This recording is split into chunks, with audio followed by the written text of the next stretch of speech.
present.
Welcome to our ordinary council meeting for the 5th of March. Just a few things. Firstly, to Chris Brown, good to see you. Chris is the acting Chief Executive while our Chief Executive's on holiday, so thank you for stepping in. Chris, do I have any apologies for today's meeting? 5 PM, thanks Mr Mayor. Thanks, Councillor Brown. Any further apologies? Someone prepared to, we'll note that your apologies are 5 PM. Thank you. Any conflicts of interest to be forwarded, Councillor Means? 7.1, please. Sorry, what's 7.1? Councillor Means? And me for 16.5, I won't be voting on that. Okay. Is that the item that appears? Yeah. Is that right? Thank you. 7.1 Mr Mayor. All right. Thank you. I've noted those. Just a reminder to colleagues, we're starting a trial today of audio live streaming. So we are intending that we will actually have live streaming of council meetings, but we're trialling with the audio first to see how it works. And if that all goes well, then we'll look at live streaming our meetings from the next one on. So just to remind you all that we're in real time today. All right. I have item 4.1 is these will come to our April meeting. It wasn't prepared in time for those minutes. So item 4.2, someone prepared to move other minutes of our meeting on the 7th of February. So recommendation there, moved Councillor Manning, seconded Councillor Blackie. I'll put that, all those in favour please say aye. Contrary, declare that carried. Is there any matters arising from those minutes? All right, so the first, we have deputation today, request that came from Mr Ian McIntosh. Is Mr McIntosh here? If you'd like to come forward, sir. Thank you. And if you take either seat you like. So you're going to share some views with us on climate change related matters. I understand you've got a presentation, which thank you for sharing that with us in advance. It's very much appreciated. So with presentations, I understand you've been advised that it's up to 10 minutes. And then there may be some questions from colleagues to follow. So that's all okay with you? Yeah, good, thank you. Great. I'll just keep an eye on the time and let you know when you need that. I've got a leniency of 10 seconds. I can give you a leniency of 10 seconds. I normally give a leniency of a minute or so actually. So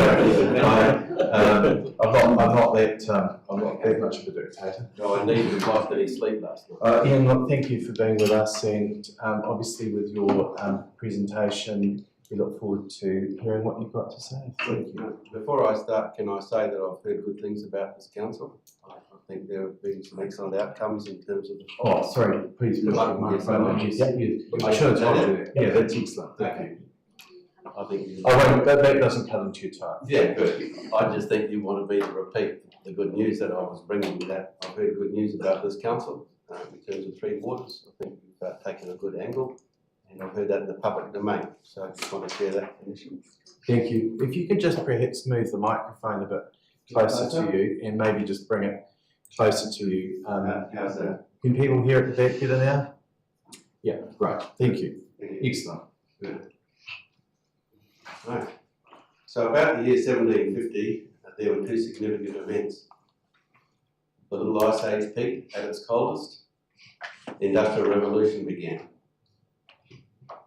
The Industrial Revolution is claimed to have initiated the current climate emergency, which forms a foundational belief of the Waimakariri District Council's long-term plan, hence the reason for focusing on a low-carbon economy. You can read that slide for yourself for the sake of time. It helps to substantiate the existence of the Little Ice Age. So the Little Ice Age of only 270 years ago explains the increasing temperatures today. It was the coldest only 270 years ago, and since then it has been warming. The green line is the peak of the cold period, only 270 years ago. We couldn't have caused the warming after the previous ice age, because the Industrial Revolution began in 1750, well after that event. So what makes you think we are causing the temperature rise now? To do so requires knowing what caused the abrupt drop in the temperature to cause the little ice age. If we didn't cause that, then what makes you think we are causing the recovery?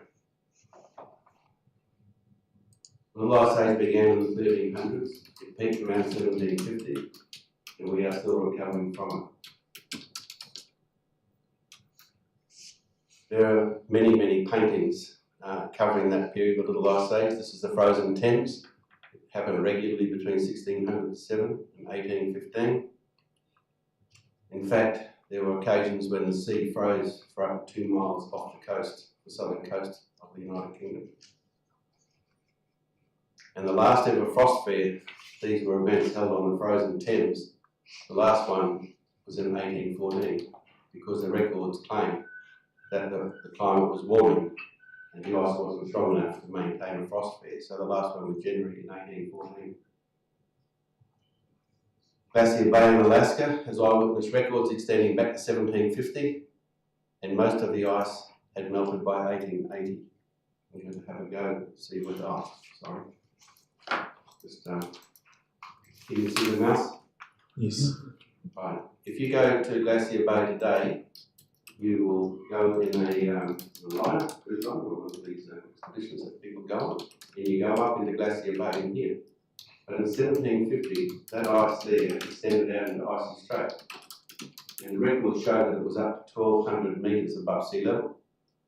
And interestingly, 45 years later, a chap called Vancouver travelled inside Glacier Bay for 5 miles. So in other words, that ice had retreated within 45 years to within 5 miles of Glacier Bay. And in 1880, virtually all the ice that's gone today had already gone by 1880. So you'll see between 1880 and today, there's been further melting, but the majority of it happened by 1880. And these are some of the records that you can find that validate the data that was collected over that period of time, which shows on a yearly basis, or every several years, where the ice had retreated to. New Zealand has its own records. This is Fox Glacier, photo in 1894. That big rock in the middle, that's Cone Rock. It's still there today, but the ice in front of it isn't. And that Cone Rock's a perfect reference for glacial activity. By 1948, the ice had receded to be upstream of Cone Rock, and yet by 1948, man had not been discharging much by way of carbon dioxide emissions. So if we go and put known events against the timeline of the Little Ice Age, you'll see the frozen Thames in 1677 was towards the peak of the Little Ice Age. Glacier Bay highlights the coldest period in that timeline. And then by 1814, the last ice fair on the Thames validates the fact that the Little Ice Age is staying warm. And then we see where the ice had retreated to by 1880. And on the right hand side, you'll see where we are today. So with Alaskan ice melting since 1750 and a similar trend in the UK and New Zealand, would we expect sea levels to be rising? Well, this is Brest in France. Sea level records began there in 1807. They're the oldest ones I can find on the NOAA website. And you'll see that's a linear trend. And when we superimpose the sea level rise since 1807 on the Little Ice Age timeline, you'll see there that it fits very nicely with the diminishing effect of the Little Ice Age. And if we do the same for Littleton, you'll see where it fits on that timeline. But note that there's a linear increase, and for Littleton, it's 290 millimetres per century. And if I go back a slide, it was 104 millimetres per century in France. And I've seen over 100 of these records, and the majority show the linear increase. Occasionally it's a linear decrease where the land is raised up, but the majority are a linear increase just like that. Well, this is Lincoln's temperature record since 1909 by NIWA, and you'll see a linear increase there and the maximum temperatures in blue. Notice the figure of 0.62 degrees centigrade per century. And what's interesting is it's the minimums that are showing the biggest increase of 1.55 degrees per century. And to have the minimums increasing more than the maximum supports the fact that the little ice age was what was having the influence.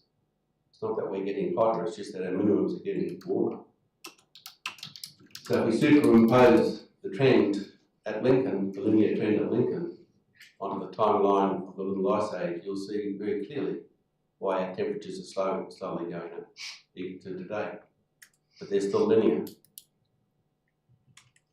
And to explain this graph along the bottom there, as temperature goes up across the x-axis, the solubility of carbon dioxide in water diminishes. So, as the temperature goes up after the little ice age, carbon dioxide comes out of solution and goes to the atmosphere. That's in water. If you go and put salt in that water, you'll get that line. If you go and put more salt in that water, you'll get that line. That's not to say it's the seawater, it's a different dynamic than seawater, but that's the general trend. And that is why CO2 is slowly increasing.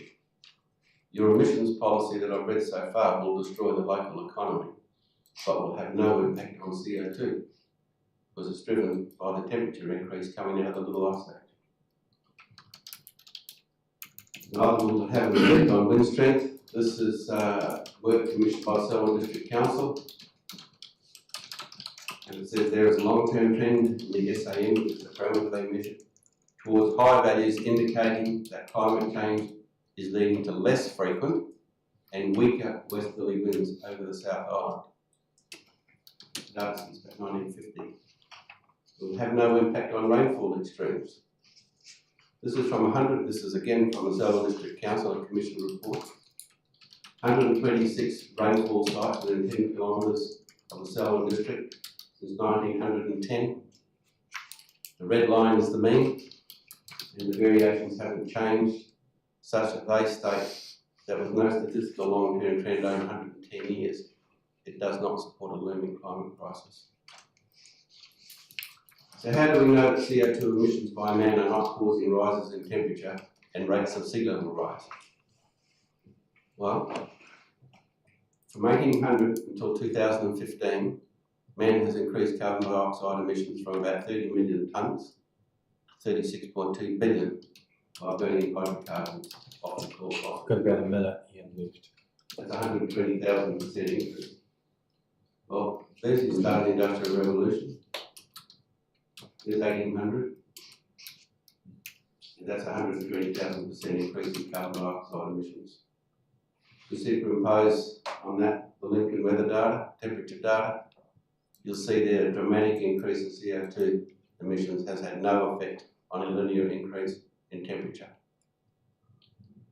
We will destroy waimakariri's economy if you impose limits on how much fossil fuel can be used. You'll have no effect on the temperature. This is what happens with sea level rise in France. You'll see there's no correlation. 120,000% increase, exponential increase in carbon emissions has no bearing on sea level. This is Littleton.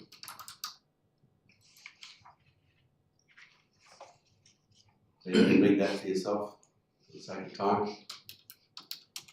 So don't repeat history, we'll know what happened to the CTV building. Professional advice was such that those buildings weren't safe and it was claimed they were. This is data that's available on the website. The transition of New Zealand and Canterbury to a lower carbon economy will require extensive policy, legal, technology and market changes. There is high uncertainty over what the future will entail in New Zealand. Transition risks may pose varying risks to Canterbury Council businesses and other organisations. In the workshop with councils, the transition risks summarised in Table 14 were identified as being significant. Of the 17 risk categories, just reviewing the first 2 shows a disastrous outcome by adopting efforts toward a low carbon economy. And you can see why. You would think that before making a decision you will have these severe effects. You would think that before making a decision that will have severe effects, that a thorough review of evidence would be done. As decision makers for Cantabrians today and for the future, you must consider all the evidence. At least listen to President Obama's Under Secretary for Science on the matter, Dr. Steve Coonan, or allow me 1 hour to show you that man has little influence on climate and that increasing CO2 is excellent for feeding the planet. Thank you. Thank you, Ian. Appreciate the presentation. There might be a couple of questions from colleagues. So, Councillor Bryan first, and then Councillor Williams and Blackie, but it's probably going to be about it because we've got quite a bit to get on to today. Councillor Bryan. Thank you. I enjoyed reading the material. How far and wide have you had the opportunity, feed farmers and whatever else? Because as you know, there's an awful lot of political pressure, a lot from government.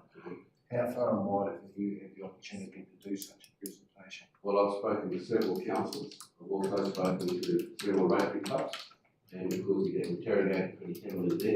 A lot of engineers in this, and I've spoken to a lot of community groups. I've probably done 15 presentations, and in fact on one of those occasions the man complimented me. His son is very senior in the New Zealand renewable industry, and his son had only told him a week earlier that he had major concerns about where this whole thing was going, and he was an engineer.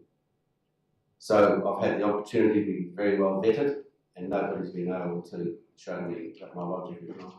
I also distribute my stuff internationally, professors, and nobody's been able to pull me to task. And I've offered myself, I've been in debate with 3 PhD scientists, and they couldn't discredit my information either, even though they had a political bent the other way. And I'm more than happy to put my views out in the domain where anybody can interrogate it. It's the only way we'll find the truth. Thank you. Councillor Williams. So with all the extra water that we seem to be getting in their drains and all that, creating flooding issues, can you, and I've been to a submission to actually forward us to earlier so we can go through it, so I sort of know the answer, but can you give me your thoughts on why we're actually getting the extra flooding events happening around the area? Yeah. So you talk about drainage issues? Yeah. Well, one of those graphs that I put up there was from Southern District Council, and that was a specific goal of that inquiry. And the conclusion from that was, we've got no more rain, it's just that we're catching it better with concrete and asphalt. And then we're going to channel that away. So we've removed the ability to water to basically sink into the soil and be absorbed into the soil, and we're catching it, and our drains aren't good for that. In fairness, Councillor Williams, one further question. Yeah. Oh, just thank you for this presentation, really good. And why has it taken so long for us to get this presentation given to us? Well, this is my 3rd attempt actually. The first one I was offered an hour, and then that was later declined. And I was offered 45 minutes, and that was later declined. So I'm very happy to take my 10 minutes. Yes, Councillor Williams. Councillor Blackie. Thank you, Ian. It's noticeable in your presentation the dating of that data. One of your slides goes to 2020. Quite a few stop at 2015, and one stops at the year 2000. There's a tsunami of new information coming all the time. Where's the data for the last 10 years that wasn't really in your presentation? Yeah, the reason I stopped at 2015 in the carbon emissions because they included the actual figures. We had to deduce them themselves. But that was data straight off the internet. You can go to more recent ones, but they don't have the data there for people to see. But the trend is still the same, that we're still increasing on the carbon emissions. Places like America are in decline, Europe's in decline, but India's increased, China's increased. Is that the graph you're talking about, the carbon emissions? Yeah, They keep going the same way. It's an exponential. Yes. Yeah, they haven't changed. I could update them, but they just don't have those specific numbers put there by that resource. That's the only reason I did. Well, thank you, Ian, for your presentation and for circulating it in advance so we could read it at our own time. We appreciate your time and thank you very much. Good, thank you. Thanks, Ian. All right. So now come to, no adjourned business. We come to reports. The first is 7.1, the adoption of the Greater Christchurch spatial plan. So Rachel, thank you.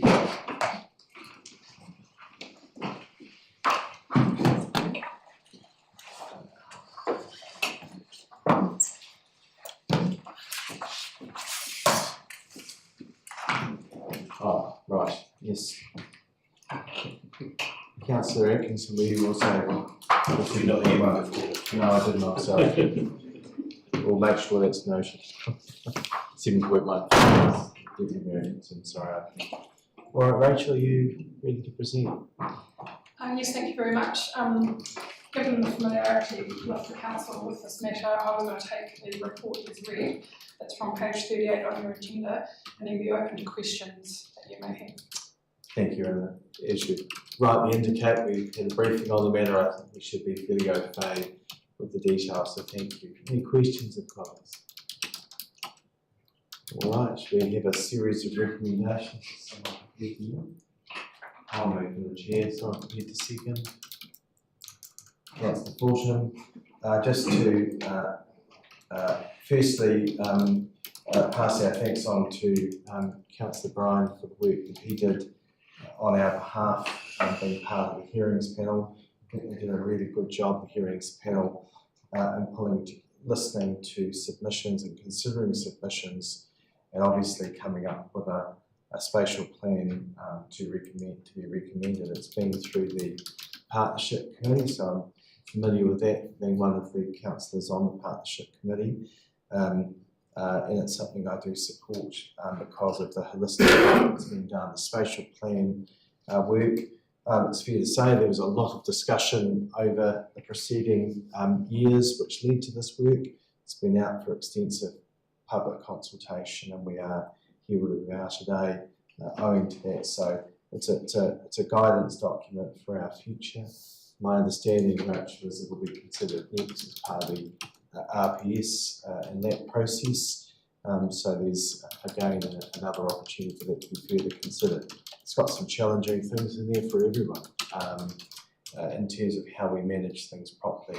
The thing I like about the Great Christchurch Partnership is that we work together with our partners, with Christchurch, with Selwyn, Environment Canterbury, with Otahu, with NZTA, and we're sitting around trying to decide how we best manage growth in our area for the future, but also how we maximise the investment that is needed here for Greater Christchurch and indeed for Canterbury. And having this document as guidance for that is really important as we prove the case for greater investment in transport, particularly with the work that's underway in that space and how we may well make sure that we're well placed for the future. Mass rapid transit is one of those projects that's underway. This helps inform that and hopefully help build a case to government for partnership funding. I note the GPS came out yesterday. Very, very, very pleased that the William bypass is recognised there, and from that means it is funded and is going to happen, which is something we've been waiting a long time for. There is a lot of other projects in there as well, but this document helps inform that case for further investment in transport as well. So just want to acknowledge all our staff that have been involved in this project over many years, and especially you, Rachel, and the team that have been leading this. So thank you for the work, and I have absolute no hesitation in supporting it. Second, there was Tim. Yes. Yeah, Tim, would you like to speak?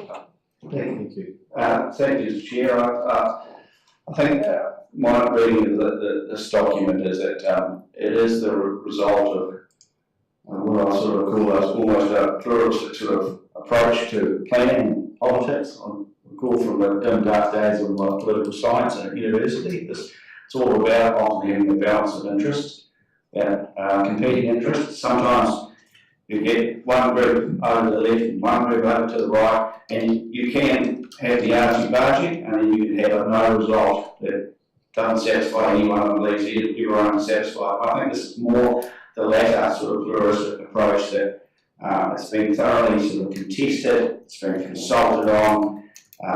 Not everyone will be happy about the future planning. To some extent, we're all trying to guess the future. We're trying to predict housing growth, transport growth, population growth, and I think it would be a very wise person who could tell you what this district's going to look like in 20, 30 years. But this is a very concerted effort to sort of balance a lot of interests, and I also commend the staff who have listened to the community, listened to councillors, and put together what seems to be a largely very fair, conservatively minded document, balancing the whole of interest, so I commend this to you. Thank you.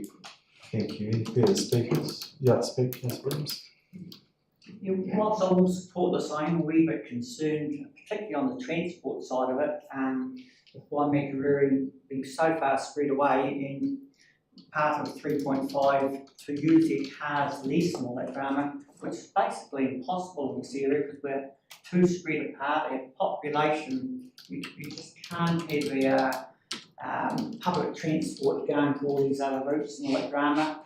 We're taking away car parks on the side of the road every time we do things for all this planning and all that drama. So I think Waimakariri runs a wee bit of a disadvantage on this side of the transport thing, and I think we need to acknowledge that to a degree. But I've all supported in principle, but there's a lot to go to under the bridge. Thank you. Any further speakers? Just briefly in right reply, 3.5 is actually just talking about findings from the engagement, really, and there will be, if that's to be implemented in the future, if we get the funding from Mass Rapid Transit, it's to encourage people to uptake more in the public transport space. It's also about making sure that the public transport routes are protected for the future. So yes, there will be some pieces that we'll all have to consider in the future, but there's nothing really that challenging in there than we haven't been doing already in the work that we've been showing a lead in with the park and ride and other opportunities. I'm really heartened. I live not far, as I know you do, Councillor Williams, from the location on River Road, just how full that car park is and being used. It's achieving the objectives that we were seeking, which was to encourage greater use of public transport. That is not going to work for everyone, and I certainly appreciate that. And we wouldn't be going out virtue signalling in that regard anyway, because it is just not going to work for everyone. But providing those opportunities is what we need to be doing to ensure that we are responsibly having greater Christchurch and Canterbury set up for the future, and that's what this document's about. So with that, I'll put the recommendation. All those in favour, please say aye. Aye. Contrary? Declare that carried. Thank you. Thanks, Rachel. Thank you very much. If someone let our two colleagues who are outside know that they can come in. Tell them. Thanks, Matt. So we're moving to 7.2, so just wait for those two colleagues to come in, please, Vijay.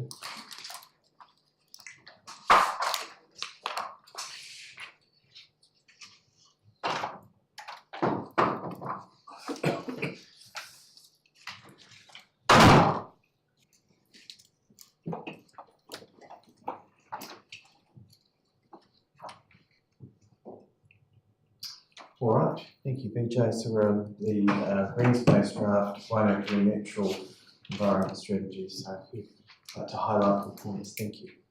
Thank you. So the purpose of my report is to seek your approval to have the suite of natural environment strategy documents go out for LDP consultation.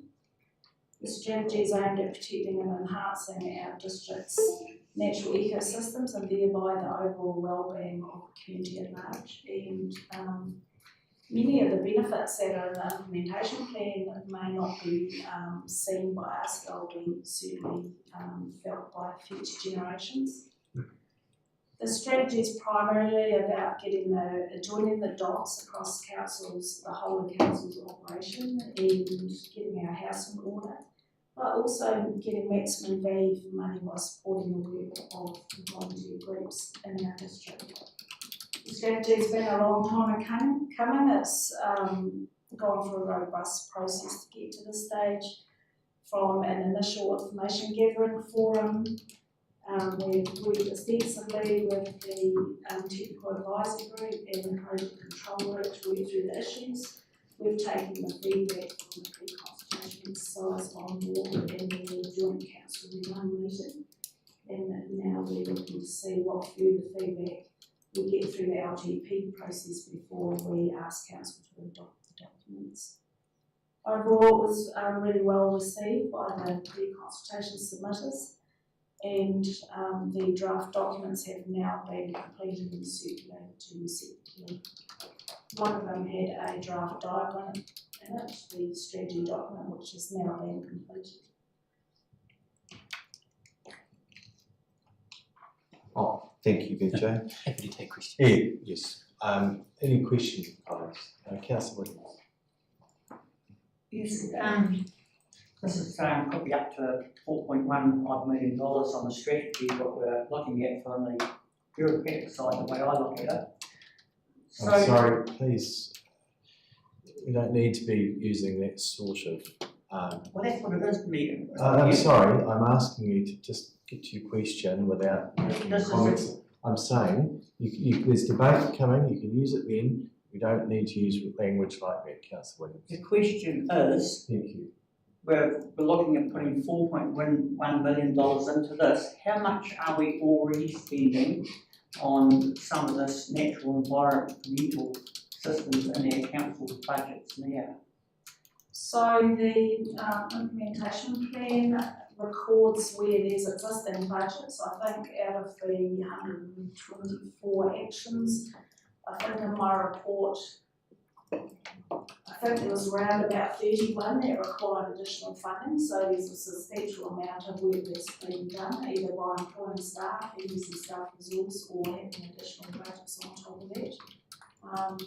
But there's also work that's happening in other teams across 3 waters for environmental work that's not recorded in this implementation plan. So without the council constructing its budgets differently, I can't actually answer that question. So, to that we don't know how much we're spending.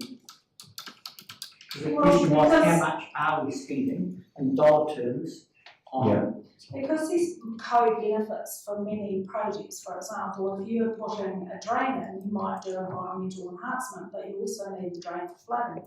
So we don't, I mean, Chris, you might like to speak to this, but as far as I know, we don't distinguish between enhancing a drain as part of the flooding work, and we don't distinguish whether that's a cost against an environmental budget. Yeah, I mean, Vijay said it, it's really difficult to put a figure on that because you've got to actually determine whether something is an operational response to drainage or roading, or whether it has environmental benefit, and you'd have to create some criteria for us to be able to go through our budgets and have a look at exactly what was already in there to give you a figure. And that would change depending on what the criteria were that you were looking at our budgets and assessing. There's lots of stuff that our 3 Waters team do that are really good for the environment. There's biodiversity created in areas where the money isn't specifically for biodiversity. A number of the things which are in the natural environment strategy are already things which are operationally provided for within budgets already. But if you wanted us to do more work on that, we could absolutely do more work on that to present a lot of different scenarios and get that money out of the budgets. What this natural environment strategy does is compile all the work the council is doing and all the budgets and specifically say to the community, if you want to do more in this area, there's a number of options that you can choose from to do more up to this value, or this value. And then get the community to come back and say, well, actually, in financial terms, you know, the outcomes in this natural environment strategy are worth it or not worth it. And that's for the community to make the decision. And that was actually the question, do we want to do more? And I have asked before, and apparently, I did ask where to get the dollar terms, we've got to come back to us, and it's never ever come back to us, so it's a really important question. Perhaps staff could reflect on that point, and if there's any further clarification. It's been asked before, and reflection, nothing's happened. Yeah, we're certainly happy to go away and do some work to look to see whether or not we can put together prices, but it's going to be difficult. As an example, our tree maintenance contract absolutely contributes towards having healthier and more resilient trees that encourage biodiversity, but is that actually an environmental amount of money that we're spending? Well, some of it is, some of it isn't. How do you cut that? So the criteria of establishing that's going to be pretty difficult to do. But yeah, we can take that away and do some work and come back and present something. Thank you. I've got Councillors Keynes and Fulton. Thank you, Mr. Mayor. I loved reading the document. Just following on, and effectively you're talking about this is the amount of money that's going to be sent from council. Can you give an indication as to how much potentially that the community will donate in terms of trees and plants, and also potentially government funding that could actually go towards these various different projects in terms of the national environment strategy? And I sort of lead on to the likes of the Kaipui Food Forest in terms of that was a request by council for the community to create that food forest, and there were 4,500 trees and plants donated by the community at no cost to council and the ratepayers. So do you actually have any statistical data or an idea as to, whilst the budget or the council have budget set aside at over 4 million, what potentially will be the money that will be coming from the community? I think that the Green Space team would be in a better place because they're the ones that apply for grants to carry out some of the environmental work than I am to answer that question. Again, don't have an exact figure. What we do know is that we have a really generous community in the Waimakariri who, those that support that environmental work are extremely dedicated and have been over a long period of time. We actually attract outside funding reasonably easily. You'll note the likes of the Honda Forest, where we've been able to attract more than $200,000 towards that sort of planting. You'll note Silver Stream Reserve, where we've had various different funding over the years from Department of Conservation, Environment Canterbury, various different trusts and philanthropic people as well providing us with funding. So we're always looking for external funding, but balancing that external funding against our ability to be able to provide operational funding to be able to maintain what it is that we actually put on the ground. We have, like I said, really generous people in the community, and we want to continue to work with them as best we can so that we can get the most done by the members of the community that we've got, and that's planting. Pest control is huge at the moment, more and more people doing that. People that are working in Kaipui Food Forest places like that doing that volunteer work. So the strategy looks to grow that. It looks to put more emphasis on the community actually looking after themselves and doing more, meaning that they get more involved and actually connect themselves with nature. Excellent. Good answer. Thank you. Councillor Fulton. Thank you, Mr. Chair. I have a question that actually expands on the earlier discussion, PJ. I'm interested that if you had normally 31, I think you talked about, with apparently new projects, are there any of those which, if you sort of struck a red line through them and did nothing more, would those 31 new projects then be subject to other regulatory requirements? Would they be subject to other sort of service levels? In fact, basically, that they are not new requirements, so they're captured by other regulations or other service level requirements. I'll give you an example. Like in Oxford, I know there's a particular drain in Oxford where a utility pipe meets a drain, meets a planned biodiversity planting, meets a roadside verge, meets an intersection. If you do nothing, as an example, an example like that, it's not new spending on that kind of area, is it? It's actually potentially breaching our regulations and our service requirements. Did you see that? I think there was a question on this. Yeah, well basically, yeah, what happens if we do nothing? What happens if we do nothing to those 31? Thank you, Councillor Fulton. So it's not 31 new projects, there's a lot of new projects, but the projects that are requiring additional funding. So a lot of the new projects are requiring extra staff resource to implement. So that is in one of the action lines, and it's assuming that the extra staff are employed, then that's spread across implementing some of those other projects that have no extra funding required. So did I explain that properly? It's a bit messy, but some of the new projects we're required at the moment to do by the new legislation that's come in around the National Policy Statement for Indigenous Biodiversity. We don't know, the government has said that they want to review that, we don't know where that will land. But the new funding for that is primarily the extra staff resource that we're talking about, that if they weren't doing that work, there'd be plenty of other work that they needed to do. In terms of the cost of doing nothing, one of the things is that many of these projects have multiple benefits. So in terms of natural solutions to flooding issues and other kinds of issues, you're still going to have to pay to solve the problem, but the way you solve it, nature-based solutions, has often been a lot more effective and a lot more cost effective. So you're talking about a flooding issue where you're putting in a concrete box drain instead of actually widening the flood channel and planting it up, then you've got biodiversity benefits, and as well as mitigating the risk of floods. So there is a cost indeed of doing nothing to mitigate flood risk, but then the choice is, do you want to go for a hard structure or a nature-based structure where there's multiple benefits? I don't know if that answers you satisfactorily. Thank you. Okay, Councillor Dodds with you. Thank you, Mr. Mayor. Just 2 points for clarity as the legislative easier tonight. Over the 10 years, will it be highs and lows, or will it be a consistent investment over that period? And the second one, given the intergenerational benefit of this, will it be wholly debt funded, or will it also be levy funded? So the implementation plan has a spread, so you can see the sort of peaks and the lows.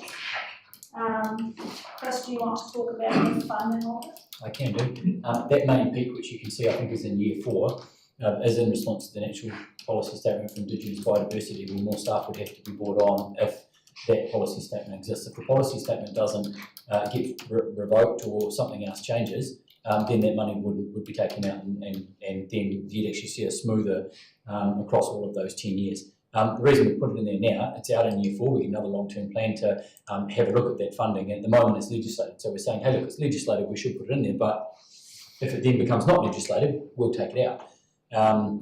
And so that's what drives it up in that year 4, and then that stays relatively consistent across that 10-year period. The funding is definitely split between capital funding and operational funding. Some of it is operational funding for operational-based projects where there's no capital asset that exists at the end of the day. When you've got education, advocacy, those sorts of things, when you've got a staff member encouraging community groups to, facilitating community groups to go out and do thousands of hours worth of community work, you don't get an asset at the end of the day from that investment. So that's operational direct rate funded money. And then there's the capital projects, which actually put plants in the ground, and those ones have a plant that you can capitalise, and that would be loan funding. Thank you. Thank you. Any further questions? We've got a recommendation, so you want to move, Councillor Lee. Second, Councillor Manning. Is that correct? I was looking for a hand. I moved first, but he put his hand up. He put his hand up first. Sorry. Yeah. You need a buzzer. So yeah, Councillor Blakey moving. Do you wish to second, Councillor Manning? Right. Thank you. Yeah, I won't dwell a lot on it. We've discussed the benefits of this NES around the table several times already. I like to think of this, we've got a district plan which you're all familiar with. I like to think of this as our green district plan, a plan for the district that is green, which our district plan doesn't necessarily address. So it runs in parallel, if you like, with our existing district plan, with emphasis on biodiversity, an emphasis on ecology, an emphasis on nature, and as Vijay says, often the most cost-effective way of dealing with our problems that are coming our way are to do it the natural way, and that is definitely a cost-effective avenue to go down. So I'm very interested for it to go out to the public and recommend it. And thanks, Vijay, for all your work. Thank you, Councillor. Councillor Williams and Kent. Yes, I can't support this because I personally don't think the council or the ratepayers can actually afford to spend this kind of money on it. I asked a question about how much money we're spending on this already, and I believe it's hundreds and hundreds of thousands of dollars of planting. I commend the Honda Forest here putting, I believe, over $250,000 into planting, and that's really, really good to see. The food forest, what those volunteers are putting into it, and there are a lot of volunteers putting into this biodiversity and all that rubber. It's said about concrete channels, ditches, and great big, I don't know of any new concrete channels were even proposing in this area to do this. Most of ours is just big dug drains and widened drains, and basically they already get planted now beside the one side of them, so we get rivers in the other. But it all comes down to cost. I actually don't think the ratepayers can afford this, particularly at this time, until we actually decipher how much we're already spending on this natural environment strategy, because I believe we're already spending thousands and hundreds of thousands already. And are we spending enough? I think we are. We're patting people on the back. Every council meeting just about for doing some really good plantings and everything around here. And that's really good to see. But can the ratepayers actually afford to spend any more money on this at this stage when the rates are going up so expensively? And I know it's only going to consultation, so, but I just can't, I can't support such a extravagant want in the community.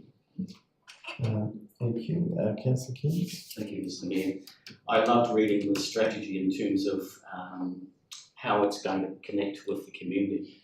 I relate to Jane Hughes, a local resident in Beachgrove, who picked up a top garden award in Kaiapoi just last week, and she effectively took, and it's not even her own property that she actually developed. It's not on her own land, it's actually the reserve land next door to her. She took over the small reserve and has spent a huge amount of time and actually her own money to actually plant this area out, and it is absolutely, it's just an oasis really in Beachgrove in terms of what she's done. I believe that this strategy will actually connect more of the community with their parks and their reserves. We've currently got 75 neighbourhood reserves. We've got lots and lots of grass, and potentially with the involvement of the community, we can actually take a lot of those parks and turn them into green spaces that have got beautiful numbers of trees, and hopefully more and more fruit trees, particularly pocket food forests throughout the community, so as again to make our parks more vibrant and enhance the well-being of this community. So I'll be voting in favour of this. Thank you. Thanks, Councillor King. Councillor Ripley. Thank you, Mr. Mayor.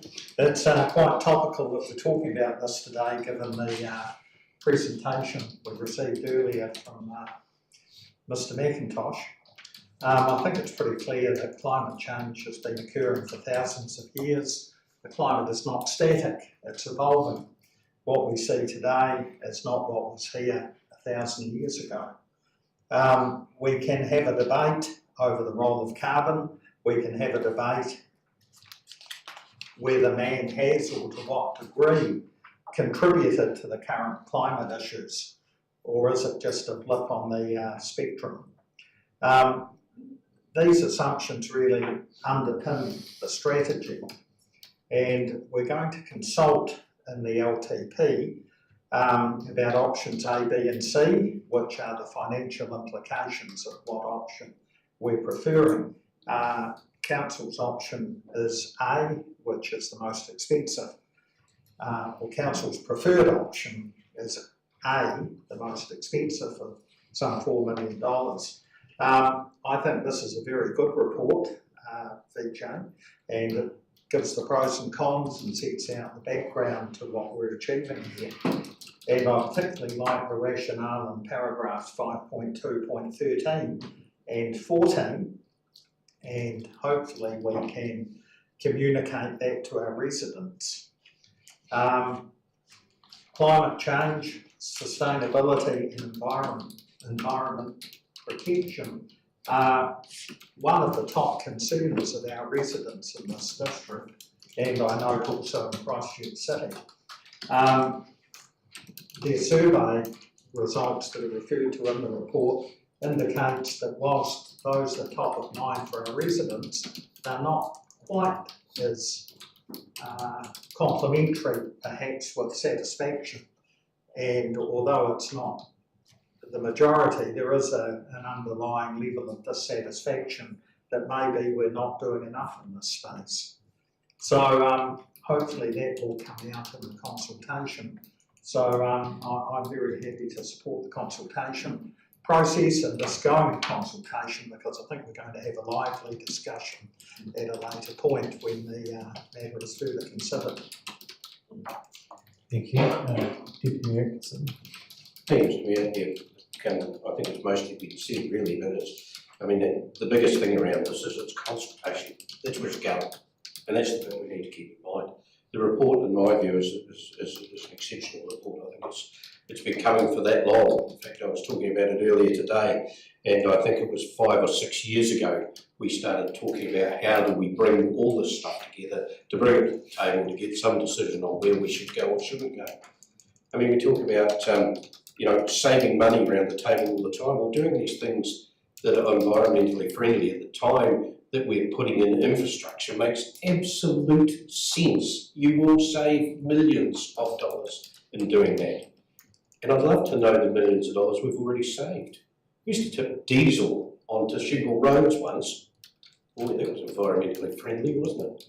And that's worked well. There's so many things that we don't do now that we used to do before, and they're natural attrition. They haven't cost us, they've saved us. If you're going to do a bridge abutment and you're going to plant around the outside of it, you're not just planting plants, you're securing up the edges of that so that it doesn't cave in at the time a flood comes. That's what it's for. It makes absolute sense. I'll be very surprised if in consultation that isn't pointed out. The other side of the coin is what our community wants us to do and what they're asking us to do, and they've been asking for a long time about tree plantings, about things that happen in our community that we need to make sure happen. And the way to make that happen is to go out to consultation and make sure that this strategy which is put in front of them is understood and that people can submit on it and come back to us with their ideas. I have no doubt in my mind, not one single doubt in my mind, that this will be supported fully and that we will adopt it in the future. I'm going to speak next to the Country Councillor Fulton to say that I support this going to consultation, and I also want to acknowledge the excellent work that's been put in by our staff, not just today, but over a long period of time. I like how Councillor Blakey referenced it before. It is around having a green district plan, but how it all integrates, and that's what this piece of work has been about. It's also showing that we have an aspiration for our future and where we want things to be. That's why we bought a piece of land down Lionside Road, for the exact reason that we want to see what particular potential. Thank you. We want to see what the potential is down there and whether it can be realised. There's been a whole lot of work done over a large number of years with Arahatia Te Awa. Some years ago we dredged the Kapui River because we wanted to do the right thing environmentally, and also to see the potential of that beautiful river that we have in Kaipiki. I also want to acknowledge the work goes in by volunteers. There's a huge amount of volunteers in this district doing work in the environmental space, and acknowledge Councillor Vicky, the role he performs with the Silver Stream volunteers, the Hoka Bush. I know Councillor Melling's very active there. There's lots of groups like this all throughout our district playing their part and their role. The cost and breaking that down, that's something that I don't have any problem in seeing. So if that helps in the understanding, Councillor Williams is more than happy to see that undertaken, because at the end of the day, this piece of work does need to sit alongside our business as usual, and I've often thought that we're doing a lot more in this space than we actually realise. It's why I formed a portfolio when I started, and this term is near, on climate change and sustainability, and I want to acknowledge the role that Councillor Mellings has played in that. And also at a regional level, I'm fortunate enough to chair the regional grouping on climate change, and it's really interesting to see where other councils are at in this journey. And I'm actually really proud when I sit back and I hear about the work that we're doing versus others, and where we're all lifting each other's aspirations in this space. A guy came to see me about 2 weeks ago. First, he just said, I never really thought I'd come and make a time to see you, and you'd be really thankful that I'm not coming to complain. He said, but I am complaining about one thing. He said, is that whilst he's really supportive of what we're doing, he wanted to say thank you, lift your aspirations higher. And this was in the space of climate change. He looked right throughout the country and could not see the same sort of leadership that is coming from a Canterbury level. And sometimes we sit back and we feel a bit complacent, perhaps don't get the right encouragement. This guy was coming from exactly that space. He works in agribusiness. I want to just come and say thank you for the work we're doing. It does need to be tempered and managed around what's affordable. Absolutely get that. And that's what we'll hear when we go out with this consultation. As far as I'm concerned, the science on climate change is settled. Anyone that thinks otherwise has got their head buried in the sand, because the information is well and truly and very, very clear. There is a role that we all have to play in that space, and we have to make the change if we are to survive together. Rod Carr, in the leadership in that space, I find he's very pragmatic in what he's suggesting. In fact, at the recent Mayoral Forum talked about, whilst we want to go ahead in the direction of mass rapid transit and rail or whatever solution it might be, he said the most important thing you can all do as leaders now is ensure that the carriageway and all those things are protected so that they're not gone for the future. He recognises that we're all at a different space and the economy is where it's at. We all get that. But we actually do need a strategy and a plan and an aspiration for where we're going. And I'm proud of this work that our team has prepared. And thank you, Vijay. Thank you to you and the team for all that you're doing in this space, because it's very important to our future. Our youth council, if they were sitting here right now, would be absolutely saying that. There are other people that would also be here championing this. So I really look forward to hearing the views of the public on this as we go into consultation. Councillor Fulton. Thank you, Mr. Chair. I also look forward to hearing the views of public on this. And one thing I think we should consider is that, like any form of local government or politics itself, when conditions change, we should respond accordingly. And some of the messages that I get on the bodies that I represent in this council on are that conditions are changing, not just climate change, but actually the whole approach to environmental management.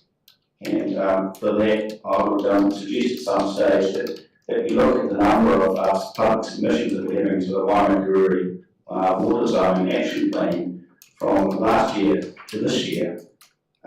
We have nearly twice the number of applicants, and potentially they've increased twice the amount of funding that we can possibly allocate. And these submissions are coming from anyone from from the diamond factory to a little cottage in Fieldside to the dark sky project. And I certainly in my time both in agribusiness and around the zone really, I've never seen such a diversity of projects and interests, and they're coming from volunteer groups, corporate levels, all sorts. So I think the will and the interest is there to basically to have more sustainable environmental management. Conditions have changed out there in the community. I can think of a time when it was quite acceptable to have open sheep ditch and just run your chemicals through the spray. I've got members of that in my family property. I could probably give about 50 different examples of the legacy practices that just literally won't wash anymore. So we should respond to that. The conditions are changing, and I would thoroughly recommend the strategy, and I look forward to hearing the views of the community. Thank you. Thanks, Councillor Fulton. Further speakers, do you wish to exercise your second level speech? Yes, thank you, Mr. Mayor. Thank you, first off, BJ, for bringing this report to us. This is a culmination of an awful lot of work and a lot of consultation with parties that deal in this right up front before it even goes out to consultation. And as it says in the report, everything we need to know is actually in the report. I think you all read it. The original impetus for this project was to bring everything together into one document that linked all of our policies, practices, plans together. And that in itself gives us a more consistent approach. It avoids duplication of efforts internally and externally, and helps us make better, effective use of resources and prioritization. We're also looking to embed the consideration of the natural world in all of our business practices, as well we should. Because if your environment's not healthy, we're not healthy either. But this plan includes 124 actions, and as it says here in the report, the majority of those are already funded through existing budgets and better off funding. So a lot of those actions only need staff resource to implement. 31 of them require additional funding, and funding options have been put forward in this consultation document for the public to decide what they want to fund or not fund, and that is what this is about. And when you talk about where the value is with our community and for our community, I just spent my Sunday morning in the Yohoka domain with a group of very active volunteers looking after the Yohoka bush. And I have to say, I don't even know what percentage, a goodly half or more of the plants that have been planted in that Yohoka bush were actually propagated by a neighbor a couple houses down from me. A lot of them were also donated through the Honda Forest Fund. So little of that actually required council money, ratepayer funds. And even if it did, the people that actually benefit from that in that area, in the water area, were quite happy to actually contribute to that. We have all given of our time, trees, you name it. It's been a very concerted community effort. Same thing with Silver Stream. Who knows how many thousands of hours of time donated with the Silver Stream volunteers, and other groups like them, the Kaipoi Food Forest, all of those. We just went to the Lees Valley last week and had a look at the challenges that we have there. Amazing biodiversity in there, and I thought, wow, this is just wow. But it's also a place that's really under threat. Apparently, the temperatures going up in that little bowl that is the Lees Valley put a lot of that at stake, and we need to think about that. How do we preserve that? And also, when you look at, say, erosion control and those sort of things, that's really important. Where is the line between erosion control and keeping the road from falling off the side of the mountain? Where is the line between planting grasses along a drain, which makes it look nice and increases biodiversity, but also reduces sediment in the waterways and improves the water quality. Where's the line? Who gets to attribute that benefit to what? It's all interrelated. On page 39 in this report here, we have a chart that basically shows the upward tracking of people's desires for us to do more in this space. So that's what this is. I would leave you really with the last bit in there that talks about risk management. Yeah, there are risks from not adopting these recommendations, which include the potential for increased public dissatisfaction with our response to continued biodiversity loss, inefficiencies arising from lack of knowledge, and not working in partnership or collaborating with others, continuing biodiversity degradation and loss, impacting negatively on our community well-being.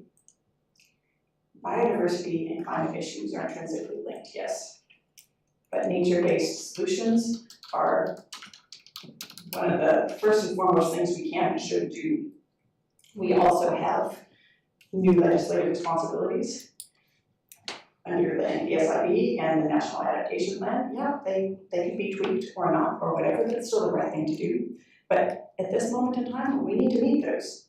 If we fail to act with those, not only will that tarnish our reputation, it could affect our credit rating, we may not be able to get funding, and we might not be able to have, the auditor basically would flunk us out and send us back to stage one. Like there are a lot of moving parts in this. We need to actually seek to act in this.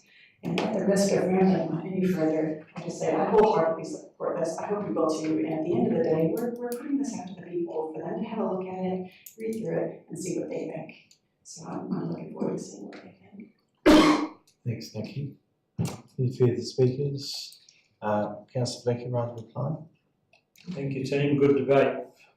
Just remember, this thing is intergenerational. Sure, the costs are there and they're spread over 10 years and possibly more, although remember that's a flexible amount. If the economy's failing, we can alter that. If the ratepayers in consultation say they don't want to spend this money, we can alter that.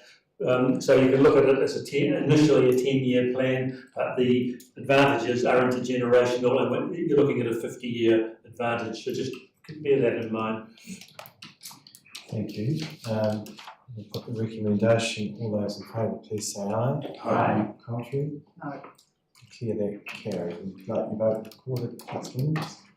Thank you. Thanks, Vijay.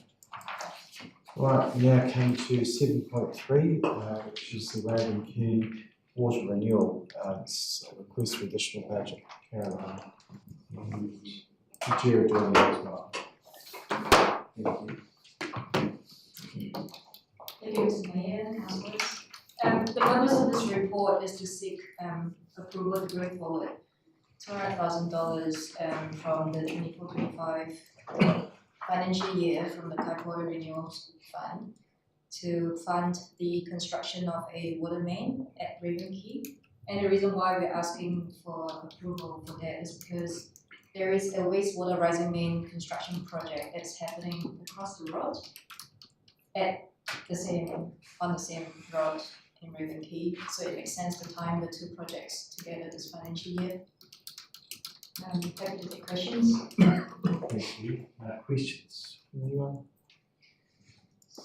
Councillor Keynes? Just very briefly, thank you, Mr. Mayor. So effectively what you're saying is that you're wanting 200,000 being brought forward. However, what would be the cost savings by doing the two projects together as opposed to doing them separately? What would be the cost for that? So what you're saying it's increasing 200,000, but you potentially could cost more than that, wouldn't it, if you actually were to separate the two? Yes, there will be some cost savings in terms of traffic management and coordinating the construction work, but it's probably more from the perspective of disruption to the neighbours, the businesses in the area, and so it is more best if we can time both construction activities together. Thank you. Did you have a question, Councillor Hills, really? My colleague stole Sorry. All right. Councillor, when did you have a question? Oh, you'd like to move? Is there any other questions? So you're going to move the recommendation as is, seconded by Councillor Keynes. wish to speak? I think this makes sense, doing it one lot of construction rather than two, and it never looks good for the council when you do something one year, the next year you do something, they think it's the same thing, but combining it all, it's no-brainer. Thank you. Thank you. Councillor Kearns? Thank you, Mr Mayor. It seems to be a pragmatic solution to the works being done or needing to be done in this area, so congratulations to the council staff. Thank you. Thank you. Any further speakers? You wish to rise and reply, Councillor Williams? I'll put the recommendation, all clear on it. All those in favour, please say aye. Aye. Contrary? Carried. Next is 7.4, Timmy, which is the, thanks Caroline, which is the Environment Canterbury Regional Council Regional Land Transport Plan submission. Thanks Timmy, and I note just the time frame you had in which to make it, which was, thank you for the work that you did preparing this at great haste, so thank you. Do you wish to speak to your report? No, beyond just saying that I would like the report to be taken as read, and happy to answer any questions or clarifications. Thank you. Questions, colleagues? Okay, we've got a recommendation which is to ratify that. Moved Councillor Redmond, seconded by the Deputy Mayor. Councillor Redmond. Thank you, Mr. Mayor. Normally I'm not a fan of approving the submissions retrospectively because I may not agree with the content.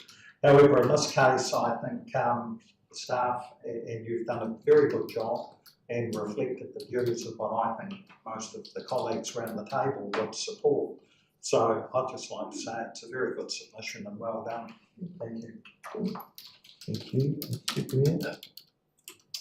I just endorse those remarks of Councillor Redmond and just this was done at great pace, as I mentioned before, and just how appreciative, Timmy, we are of that work. Just noting, as I mentioned earlier, that the William bypass, which is point 17, which is called the Northern Link, has now been included in the GPS, which is great, a really great thing for our district.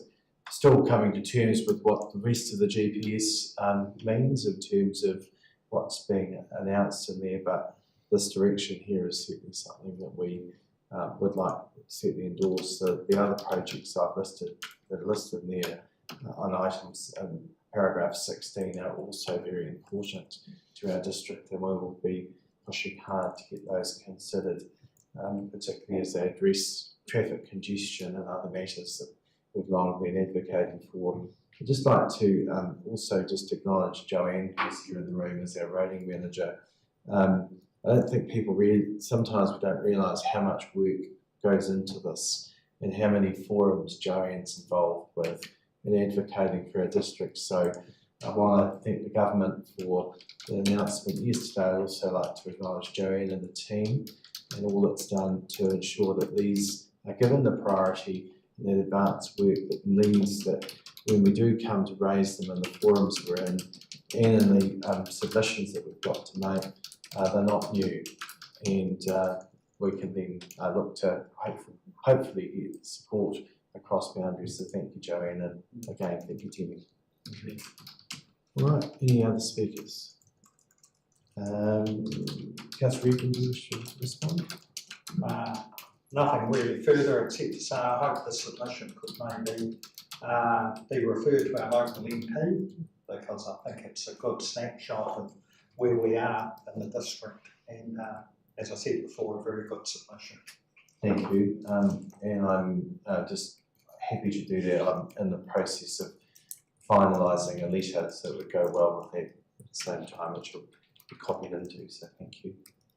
All right, I'll put the recommendation. All those in favour, please say aye. Aye. Contrary? Clear that carry. So, thanks, Timmy. Now item 8, which is matters referred, in this instance from the Solid Hazardous Waste Working Party, and it's item 8.1, so Kitty. Thank you.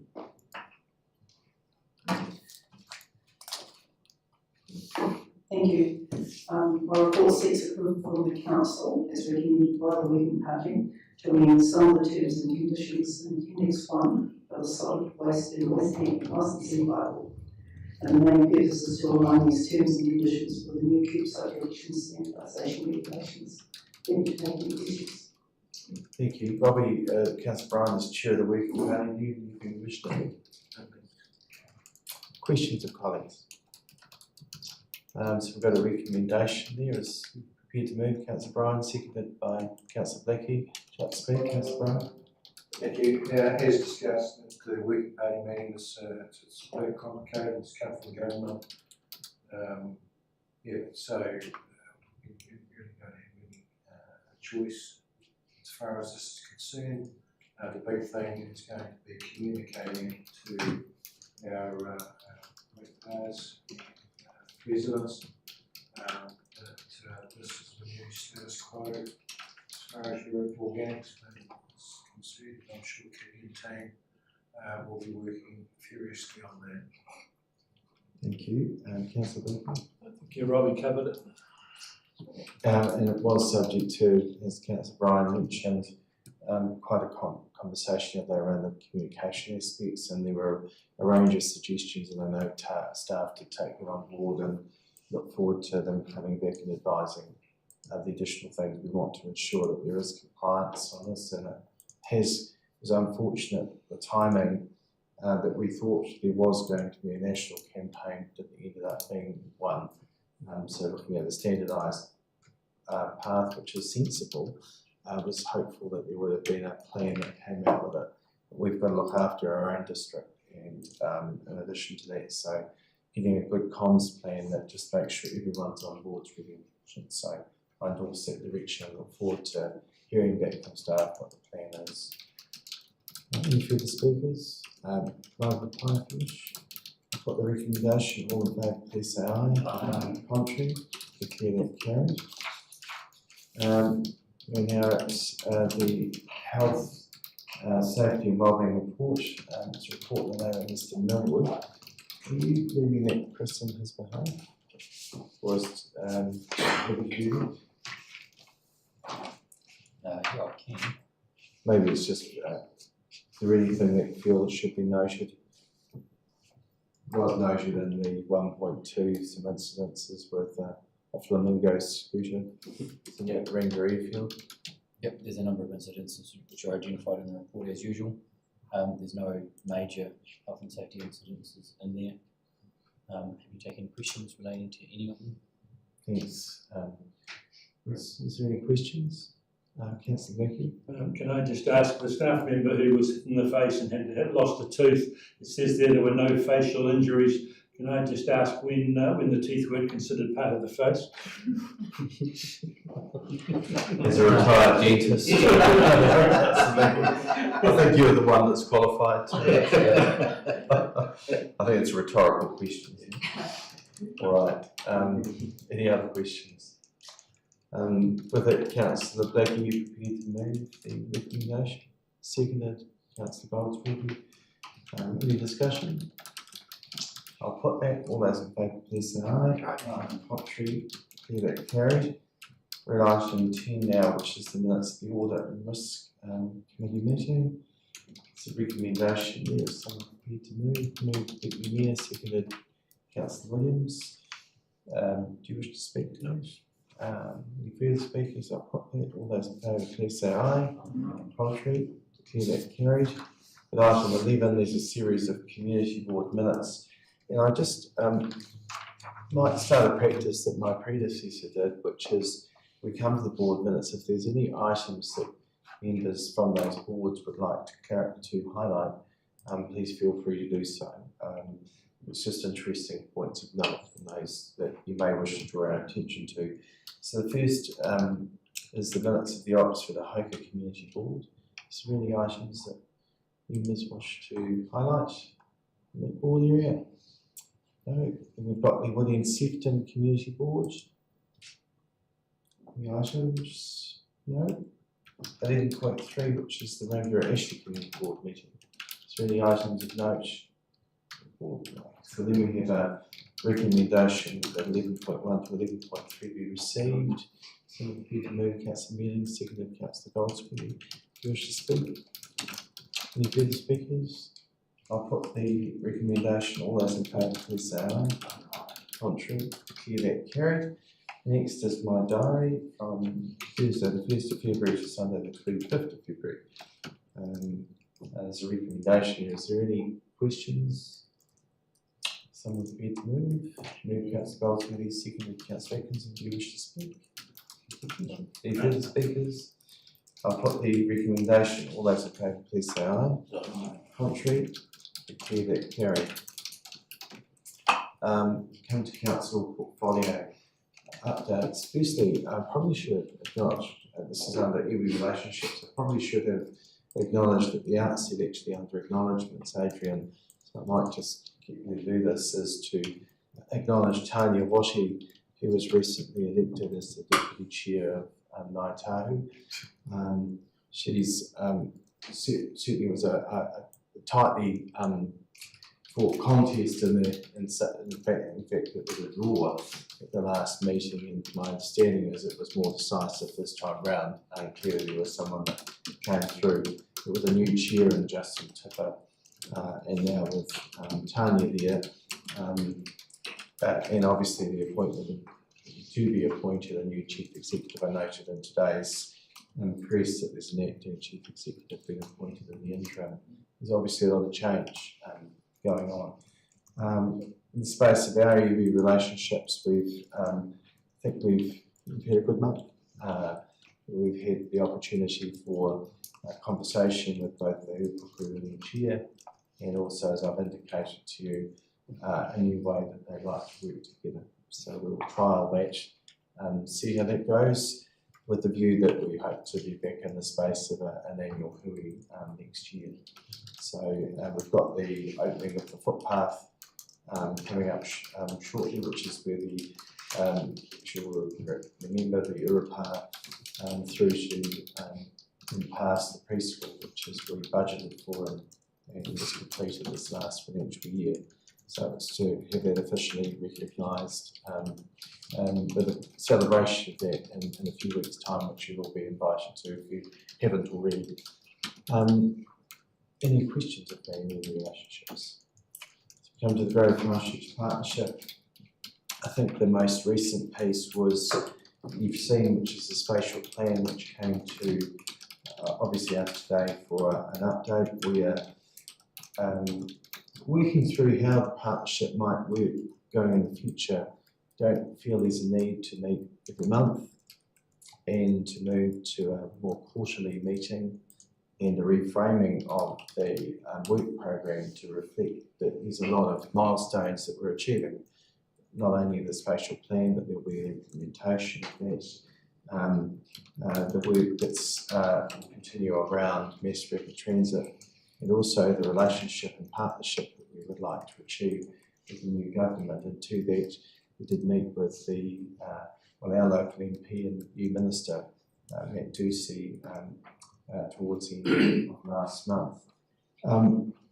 What we'd like to do, and we've talked of, is to ensure that we continue to have that strong relationship, is that in the in-between times that the mayors and chair will continue to have a catch-up every month, and our CEs will continue to do so as they do, but we may come together every alternate month for a joint discussion, but we just think it's important to keep those relationships in place. But partnership, we're often going just to receive reports and not really a lot of other business, so we want to make sure that when we do come together that time is well used. But the partnership is still important to have, but it's just a refocusing of that work program. I think the Mayor or Nikki as members on that, so anything you'd like to add? Government reforms, well, there is many. Three Waters we know the most about, with the repeal piece of legislation. Mid-year, we've got the hopeful introduction of the new legislation. Early days for us in terms of where that's at. We'd like to see where that program gets to, what the reform program gets to in terms of what is actually the final piece before we can make any determination about what's best for our district. And importantly, around the water space, we will not be doing anything without the consent of our ratepayers, which is why we drove that work in the first place to get change. More logically for us is to work in partnership with our North Canterbury partners as we do now. May well be that we formalise that somewhat as the bare minimum, but we'll just see where that gets to before making any determination there. RM reform that we bill was introduced and passed, repeals the legislation. And as I mentioned earlier, we just had the GPS, which does indicate a new direction. Joanne and the team will obviously need to spend some time working with NZTA to decipher what that actually means for our district. It's all well and good to have a GPS, but it's how it drills down and how the work goes in there. I was part of a group last week asked to meet on, from a local government perspective, to come together to start to drive some of the change that we would like to see. The range of things that were raised in our discussion is certainly at a high level, but at a granular level, the number of cones we have, the excessiveness of traffic management to what is probably just adding, well, we all know it's adding significantly, but to our projects, but it's about seeing where the right balance is, and that's certainly raised at that level. So it's been led by Mayor Neil Holden from the past New Plymouth, and I'm a part of that with other mayors from other areas from around New Zealand. So I'm in the sort of provincial space. That's the seat that I'm occupying there. So we're hopeful that that can open a conversation with the new Transport Minister around the changes that we can work in partnership on. One very change that wouldn't be difficult to do, I wouldn't have thought, is to make sure all our processes align. These regional, national, GPSs, all those other things are now long-term plans. We're all creatures of statute, but none of them align. So it'll be, if there's any change that could be driven, that's one that I'd really like to see, and I think would carry the endorsement of most councils throughout the country, because it's very frustrating, and for our people to understand how we best navigate that process. Any questions? Right, Canterbury Water Management Strategy, Councillor Fulton. Thank you, Mr. Chair. We met as a committee last night, we do regularly. As a matter of process, we were invited to elect or re-elect a new chair and deputies, so nothing changes there. Carolyn Aiken posted the executive chair, as did Erin Harvey, and Ruby, I call her Ruby Clifford, I'm not quite sure that's exactly correct. She can carry on the youth representation role in the youth board. As I alluded to earlier in the meeting, we had a lot of applications and for the action plan. This is the allocation of money for a variety of water-related projects that correspond to a stated action plan. More applicants than usual, more money than we had to allocate, a real variety of groups, from corporate groups, community volunteers, private landowners. There's common threads often to do with wetlands, it's often to do with conservation of inanga, and joining our naturally formed waterways, sometimes with some drainage areas. So some really challenging decisions to make here. And we've started that process, and we actually look forward to continuing to visit some of these sites. We made an agreement that we were to do our darndest to actually get out there and visit these sites and see it ourselves as much as the schedules allow.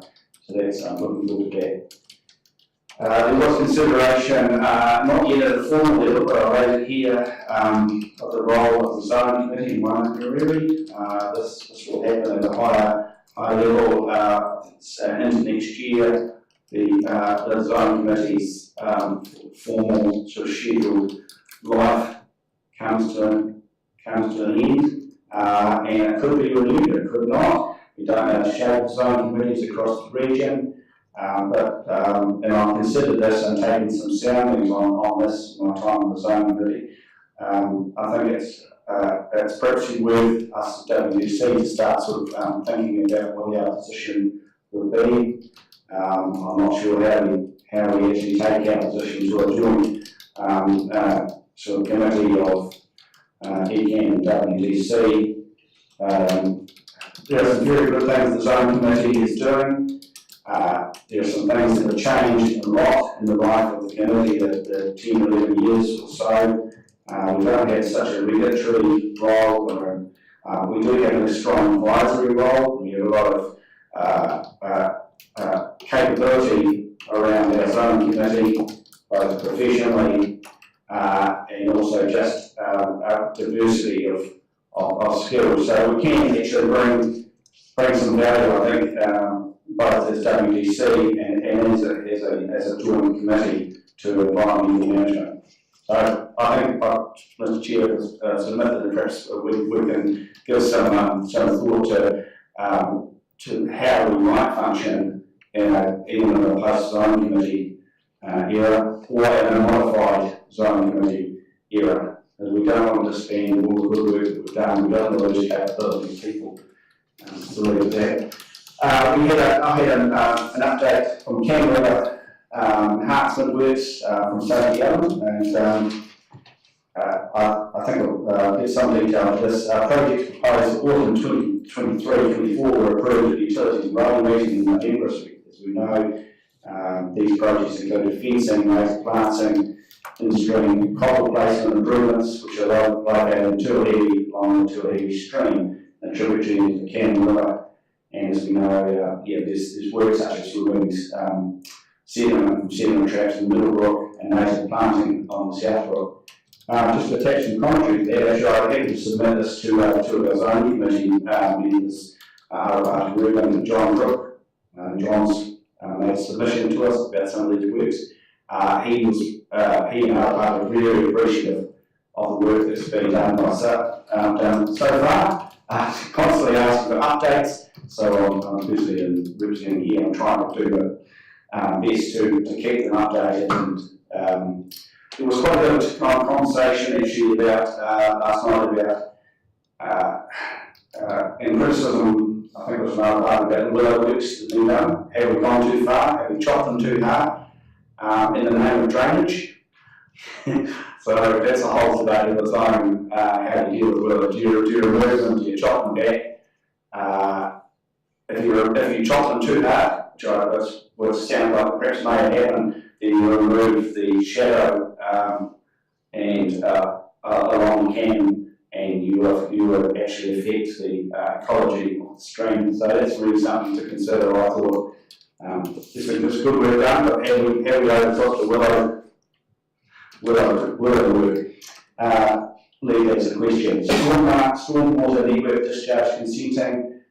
We expect that stormwater network discharge consents for Kite Blocks will be issued in the coming months with commencements from 1st of April 2024. There's engagement with Mahanui Kuratrai Limited. We're reviewing the Renewable Stormwater Management Plan. Just note finally, we had a public submission from Mike Bay, some concern about the state of Climate Lakes. That's a standing concern of his, with all respect. Did raise the issue of, he mentioned avian botulism, and I responded to that with a report which is quite detailed, but with Mr. Chair, would you like me to go through that, or I could submit it? No, leave that. There is a response. You can see table in zone committee and response to both that submission. So happy to take any questions. Sure. Thank you. Just to your point, Councillor Fulton, around the zone committee, I did raise when they recently presented, and also at Mural Forum level, that one size doesn't fit all, then I would personally like to see that the Water Zone Committee members are jointly with us discussing what the future might be along with ECAN. So how we find that ECAN lead that process, so but I'm more than happy that we find a workshop time and availability to do so. So Chris, I'm wondering if you could perhaps take note of that to work with the appropriate leads to undertake that work with Environment Canterbury and the Water Zone Committee as we start to I guess map where their future might be, but a workshop with us together I think would be good in the not too distant future. Obviously being that ECAN's the lead, we'll need to work in with them. Any questions of Tim? Particularly Atkinson? Just one on the willows. It was my understanding that ECAN were going to do some shadow planting before they whip them out. Is that not the case? Are they just whipping them out without any shadow planting? It sounds like it. No, I think one of the comments was that why don't we stay just while we're getting the willows and chopping them back hard without giving ourselves time for the natives to grow up and to create its own shadow and to create its own ecology. So that is a question. Yeah. And just a question to follow up from that then. So you've debated that, is the result, or is it further debate, or where's it going from there? Because it's pretty important around the ecology of the river. I think from memory we went back to Sophie's team. I can check that for you. Thanks. Thank you. Councillor Redmond, you have a question? Councillor Fulton, has there been any discussion about spraying of glyphosate into waterways and so on? Because I understand there are now natural alternatives available, which I've seen advertised in hardware stores and so on. Yes, there has been discussion, and I was just speaking to my colleague in drainage, but there's been discussion at the drainage level, certainly I know we're not meeting recently, about types of spray we use, where they are used, and to what extent. So I think what our records are of spraying. Can we be more measured and planned and chemical spraying, what type of spray we use? I think it would be helpful, as no Jared's here, perhaps at the next UNR, perhaps be an update on that. I think it's a very interesting topic. A number of us would be interested in hearing the question. Councillor Redmond, did you have a question, Councillor? Thank you, yes, please. Thanks, Councillor Fulton. It follows on from Councillor Redmond's question with regard to glyphosate being utilised in riverbeds. I note that ECAN are also spraying glyphosate around the Ashley River, but more importantly, it's the application by helicopter. So is the Water Committee or the Strategy Committee actually involved in terms of, is this the appropriate way to actually utilise that spray in that area, particularly around the waterway? Thank you. I don't have the information regarding aerial spraying. No, I don't know ground-based spraying with contractors. I think of the example of Oxford again. I certainly raised a query about the council Williams as well about the cost of spraying. I think the unit charge for glyphosate Roundup was somewhere between $1 and $2. Yeah, I think $2. So I think Jared bringing an update on the team doing that would be really good rather than. We don't need to. Thank you, Councillor Fulton. You've got a great knowledge there. But if we can add that to UNR at some stage, I think we all find that of great interest. All right, climate change and sustainability. Thank you, Mr. Mayor. Well, obviously we've heard a few things about this topic today, so I'll leave that there. But on last Thursday, the 29th of February, the Canterbury Climate Partnership plan was discussed with the reference group and the working group. That's both the elected member group and the staff, which had a joint meeting to review, discuss the draft actions for the plan. which will be coming to councils near you to have a look at. But primarily, those actions are really about collaboration, not reinventing the wheel, working together, using resources that, you know, if somebody's already got a good approach or a good way of doing things, or some knowledge in something, or staff that are already working on something, you know, it's about working together. So, you know, working smarter and not harder. We don't all need to be doing the same things in our own little silos. So it'll be good to see those things brought together and used more efficiently. Just a couple other things I want to pick through. There was recently a briefing to the Minister of the Environment regarding environment, climate change, and RMA reform. And the key messages with that are basically, look, the environment is under significant pressure. Those challenges are interconnected. We need effort right across government, local government, the community, and EV to address those issues.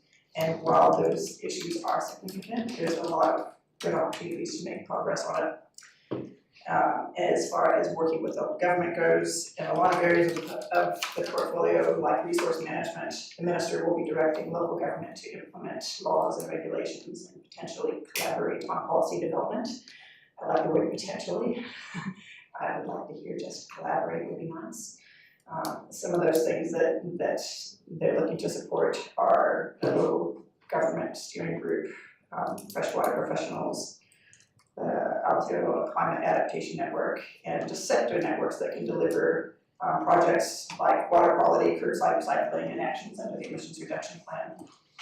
As far as working with community organizations go, they have signaled that they can administer funding, measure impacts, and enable community groups to achieve shared outcomes like the Jobs for Nature program, Environment Hubs Aotearoa, and supporting youth development with things like the Blake Foundation and Enviro Schools. So, you know, those are community organizations that they are looking to support. And the Environmental Defense Society recently wrote a letter to the Honourable Simon Watts providing a summary of key issues, one of which I thought was interesting. Actually, it's lots of different issues, which I won't all mention today, but native reforestation made a very good point that the utility of native forests is long-term carbon sinks needs prioritizing because they enhance the natural landscape instead of creating long-term liabilities. Let that sink in. Think about that for a minute. So climate change and biodiversity loss are inextricably linked and they need to be addressed simultaneously and synergistically. I think that makes a lot of sense because it's a kill two birds with one stone, or rather save two birds with no stones. And a couple news articles which I found interesting. Again, in stark contrast to other things that have been discussed here today. The 8th of February 2024, Copernicus has reported that the world experienced the warmest July on record. Now that's a whole lot of peer-reviewed science all in one place. Excuse me, Rachel, sorry, Nikki. Got your attention, please. You're most welcome to be here, but if you could just be silent at the back. It's quite a regular reminder.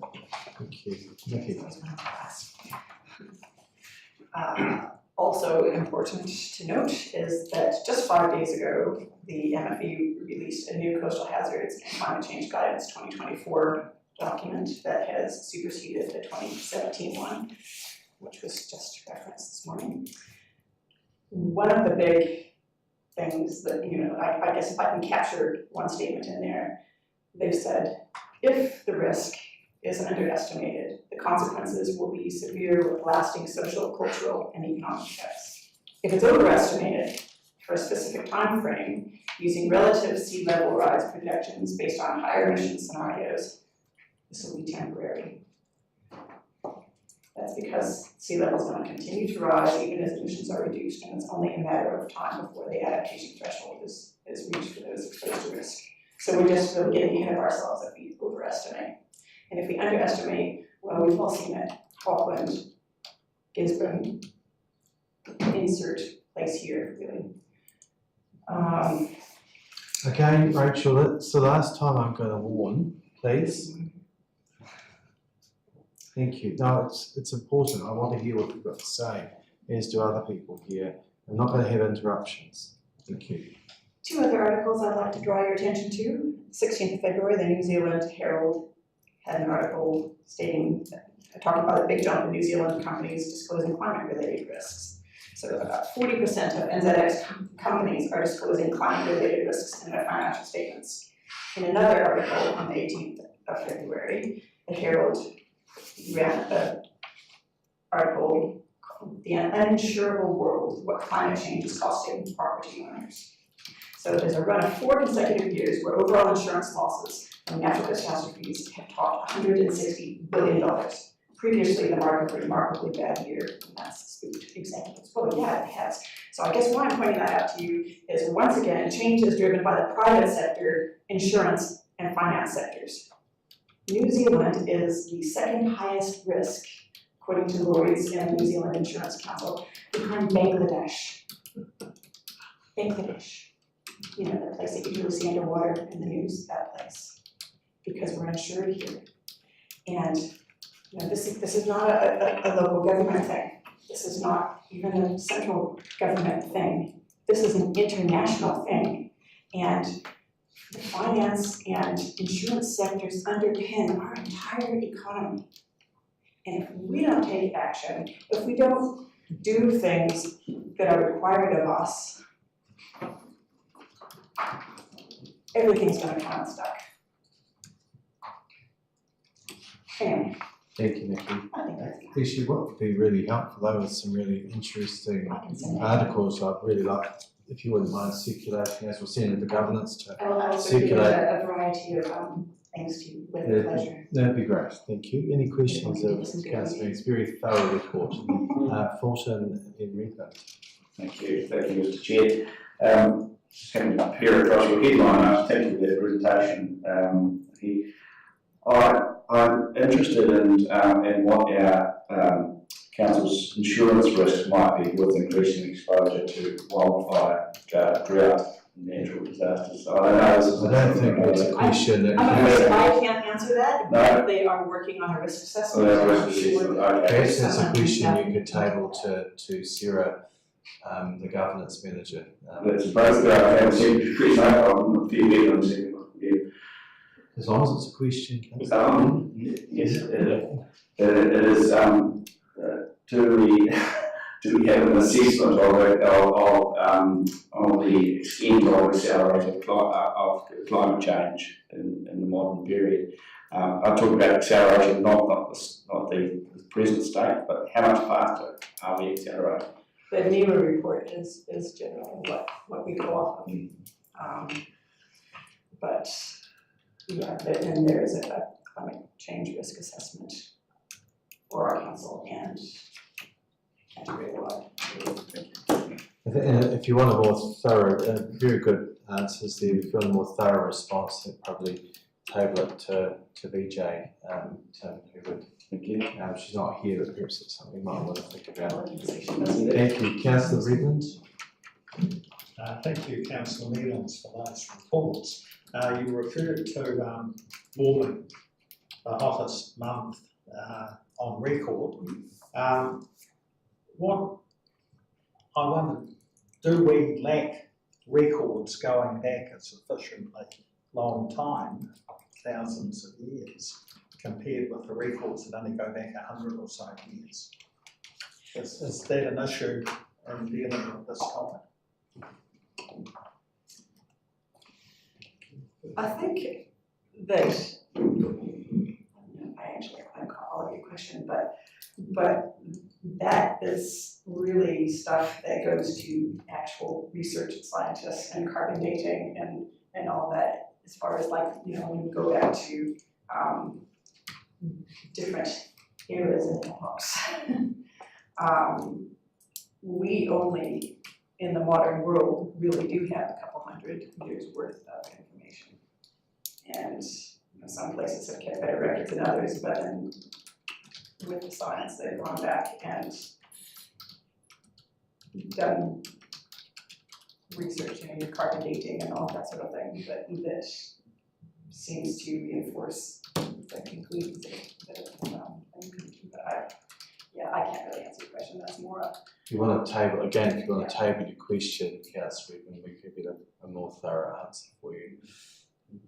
Thank you. So that's moving on. Was that another question, Councillor Redmond? Just bearing in mind that our portfolio holders are here, but they're not the global subject expert on things. Done very well, thank you, Councillor Mannings. Right, moving on. A bachelor's degree does not make one an expert. You've done very well, thank you. All right, 13.6, which is international relationships. I'm pleased you gave the clarifications to me because everything international I'm not sure I know about. We haven't had a meeting in Karuiwa on Passchendaele as yet, and that will be coming, I think it's the 27th of this month, I think it is, that we've got a meeting on that. And the Mayor is probably more up to date on the reiterated self-funded Passchendaele trip that's coming up, so I'm not sure, Mr Mayor, do you have anything to add to what people already know? There's no changes to anything, is there?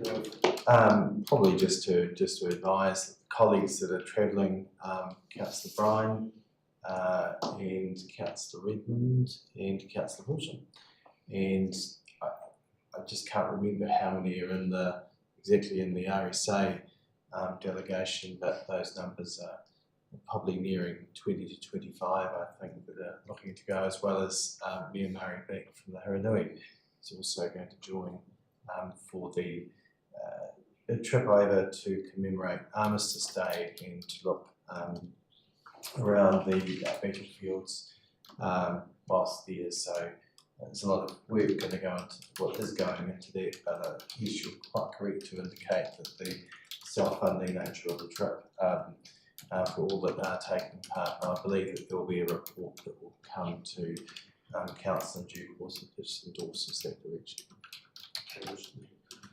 Also, I attended the Chinese New Year the other night with the consulate from China, along with 200 other people that were there. It was a rather interesting night. The big dragon doing this thing around a very small space that you couldn't even put your chair out in between.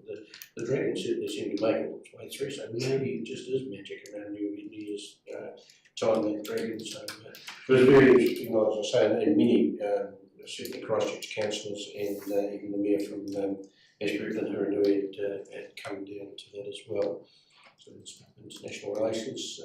Any questions of the Deputy Mayor? Property and housing, Deputy Mayor.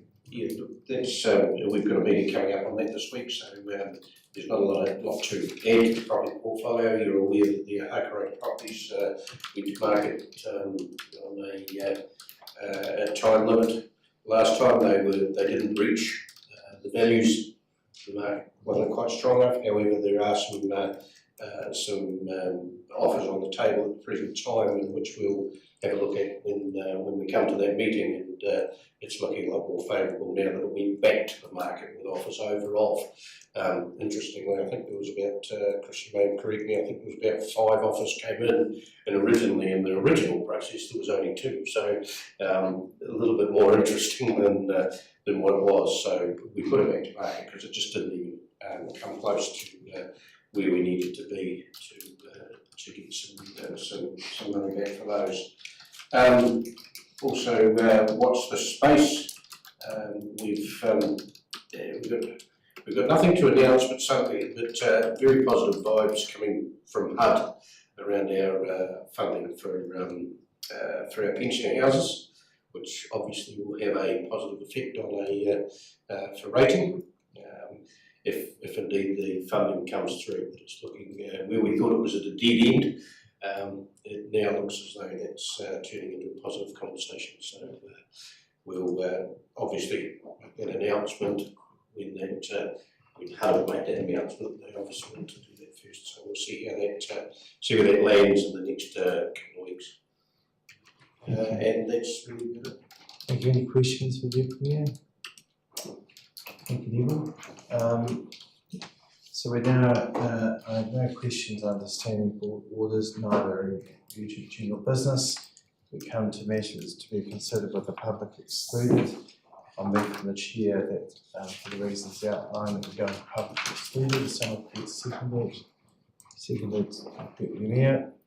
I'll put that, all those in favour, please say aye. Contrary, carried. We're now in public excluded. We're going to break, oh sorry, hold on.